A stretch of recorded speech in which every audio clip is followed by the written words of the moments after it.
ఇళ్ల స్థలాలు ఇవ్వకుంటే ప్రజా ప్రతినిధులను అడ్డుకుంటామని సిపిఐ నంద్యాల జిల్లా కార్యదర్శి రంగనాయుడు ప్రభుత్వాన్ని హెచ్చరించారు. అర్హులైన ప్రతి పేదవాడికి ఇళ్ల స్థలం కేటాయించాలని డిమాండ్ చేస్తూ నంద్యాల పట్టణంలో సిపిఐ భారీ ర్యాలీ మరియు ధర్నా నిర్వహించింది. టౌన్ హాల్ నుండి మంత్రి ఫరూక్ క్యాంప్ కార్యాలయం వరకు నిరుపేదలతో భారీ ప్రదర్శన నిర్వహించారు. అర్హులైన పేదలందరికీ వెంటనే ఇళ్ల స్థలాలు కేటాయించాలని, ఇంటి నిర్మాణానికి ప్రభుత్వం 5 లక్షల రూపాయల ఆర్థిక సాయం అందించాలని, స్థలాలు ఇచ్చే వరకు అద్దె ఇళ్లలో ఉంటున్న పేదలకు అద్దెను ప్రభుత్వమే చెల్లించాలని డిమాండ్ చేశారు. ధర్నాను ఉద్దేశించి సిపిఐ నేత రంగనాయుడు మాట్లాడుతూ రాష్ట్ర సమితి పిలుపులో భాగంగా ఈ నిరసన చేపట్టామని తెలిపారు. పేదల సమస్యల పట్ల ప్రభుత్వం నిర్లక్ష్యం వహిస్తే సహించేది లేదని, భవిష్యత్తులో ప్రజా ప్రతినిధులను గ్రామాల్లో తిరగనివ్వకుండా అడ్డుకుంటామని స్పష్టం చేశారు. పేదవాడికి సొంత గూడు కల్పించడం ప్రభుత్వ బాధ్యత అన్నారు.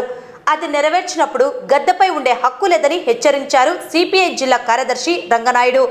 ఈ కార్యక్రమంలో సిపిఐ జిల్లా సహాయ కార్యదర్శి బాబా ఫక్రుద్దీన్, రైతు సంఘం జిల్లా కార్యదర్శి సోమన్న, మహిళా సమైక్య జిల్లా అధ్యక్షురాలు లక్ష్మీదేవి మరియు ఏఐటీసీ వ్యవసాయ కార్మిక సంఘం నాయకులు పెద్ద సంఖ్యలో పాల్గొన్నారు.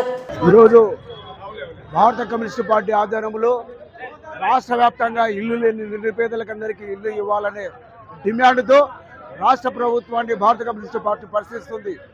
గతంలో చంద్రబాబు నాయుడు గారు వచ్చినప్పుడు ఎన్నికల మేనిఫెస్టోలో అదేవిధంగా మొదటి సూపర్ 6 ఇల్లు స్థలాలు ఇచ్చి నిర్మాణం చేపడతానని మొట్టమొదటి సూపర్ 6లో భాగంగా హామీ ఇవ్వడం జరిగింది.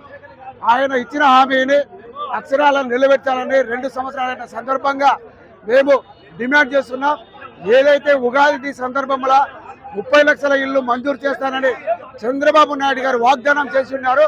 ఆయన వాగ్దానాన్ని నిలబెట్టుకోవాలని మేము భారత కమ్యూనిస్ట్ పార్టీగా డిమాండ్ చేస్తున్నాం. లేని పక్షంలో ఖచ్చితంగా పట్టణంలో ఉన్న నిరుపేదలందరినీ సమకూర్చుకొని పెద్ద ఎత్తున నిరసన వ్యక్తం చేసి ఇల్లు వచ్చేంత వరకు కూడా మేము పోరాడతామని ఈ సందర్భంగా తెలియజేసుకుంటున్నాం.